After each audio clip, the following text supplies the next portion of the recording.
প্রতিদিন রাতে ঘুমানোর আগে 6টি আমল করে ঘুমাবেন, আপনি ঘুম থেকে উঠেই ফলাফল দেখবেন ইনশাআল্লাহ।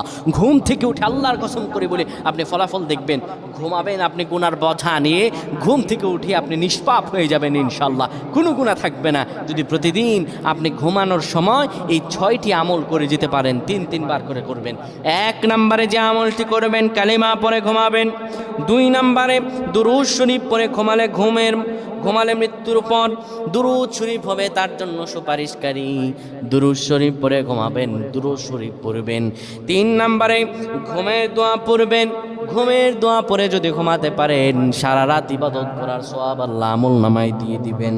4 নম্বরে আয়াতুল কুরসি পড়ে ঘুমাবেন। আয়াতুল কুরসি পড়ে কেউ যদি ঘুমায়, ফেরেশতারা তাকে সারা রাত পাহারা দেয়। ফেরেশতারা তাকে সারা রাত পাহারা দেয়। আয়াতুল কুরসি পড়ে ঘুমাবে।